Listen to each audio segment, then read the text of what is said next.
Naghahanap ka ba ng properties? Tara, pag-usapan natin.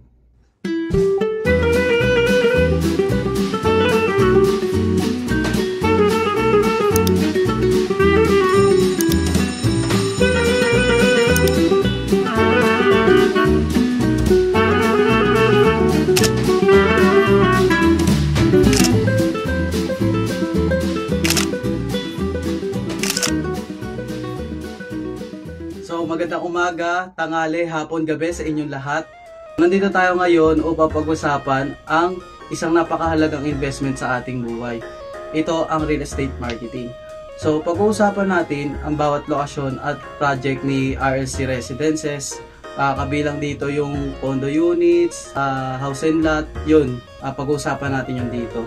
May kanya-kanyang taglay, halaga ang lokasyon na ito kung ano yung mga pinili ni RLC Residences. So, bawat lugar ay makikita natin mga oportunidad na tiyak na magdudulot ng tagumpay sa ating mga investment. If you're not familiar with real estate, si RLC hindi nyo masyadong kilala.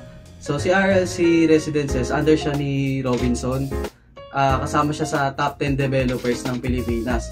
So, marami siyang lokasyon na pinili. Meron siya sa Araneta Center, Cubao, Pasig City, Ortigas, New Manila, Green Hills, Pioneer, BGC, Pasay, Manila, Parañaque, Muntinlupa, Cebu, Cainta, Rizal.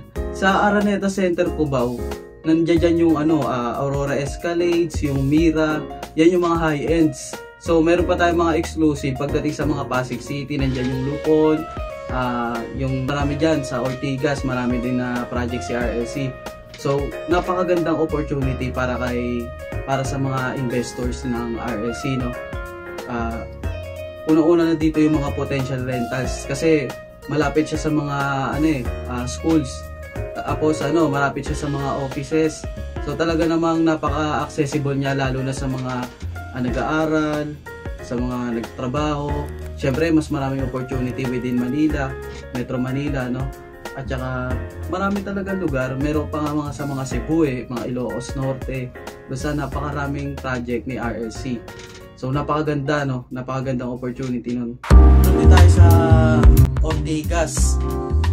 Ortigas isang sentro din ng mga commercial at negosyo. Tsaka bilang na din si RLC na nagtatayo dyan. So napakaganda rin ng mga project ni RLC talaga.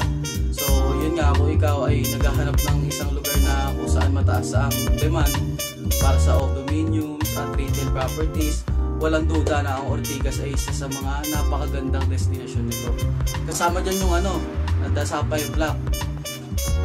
Sa Pioneer naman, makikita na ang isang umuusbong din na lugar. Commercial labs din na, tsaka mga residential areas, offices. Accessible din siya sa mga biyahe. Diyan din yung natin, the Westin of Manila. Yung property din ni RLC Residences, no? Kaso ang available na lang dyan, guys, 2 bedroom. Pero napakaganda rin, no? May mga services siya na hindi kayang alukin ng ibang mga condo units sa properties. Kaya napakaganda rin ng The Westin Manila. Ayan, The Westin Manila, guys. BGC, no? Lahat naman tayo, hindi bago sa atin ang BGC, Bonifacio Global City, no? Wala kasing ganda talaga as in ang BGC. Pagdating sa urban living, talagang napaka-exclusive, luxury type. Lahat nandiyan yan na napakaganda. Ang lugar na to, no, ay isa sa mga talaga privado, no, at saka napakaganda ng gusali, napaka-organized, no, sa lugar na to, no, sa BGC.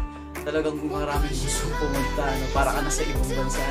So kilala sa kanyang high-end residential condo units, so luxury malls at mga first class na negosyo, at saka yun nga, andyan din yung mga malalapit na opportunity, lalo na sa BGC, mas marami. Kung naghahanap kayo ng isang lugar na modernong lifestyle at world class amenities, yan, kay RLC meron din kami mga ina-offer dyan, no? Ang BGC, pinaka-isang ideal location, pamumuhunan para sa mga condo units. Talagang napakaganda, napakalaki ng capital appreciation din ang mga malapit sa BGC. So tiyak na makikinabang sa mabilis na pagtaas ng value ng properties dito. So yun, no, isa rin ng BGC guys, no, sa kung isa ka sa investor ng properties. So sumunod, Cainta, Rizal. So nandiyan yung Sierra Valley Gardens, no, na pre-selling over ng 2030 na. Pero ano lang naman, napaka-valuable ng ano niya, ng price niya para dun sa condo units. Exclusive talaga ng dating, napakaganda talaga ng Sierra Valley Garden. Particular sa Cainta, no, makikita natin yung mga murang alternatives para sa mga pamilya naghahanap ng properties pag malapit sa Metro Manila, tapos tahimik. So napakaganda rin talaga ng Rizal, Cainta. So pag-aralan nyo din yung pinakamagandang lugar, pero bigay ako sa inyo ng napakaraming choices. Kayo na bahala pumili doon. Yun lang guys, no. At maraming salamat. Yun. Sana makapagpatuloy pa akong makapag-video. Yun. Pero nasa inyong desisyon. Yun lang guys, no. Thank you.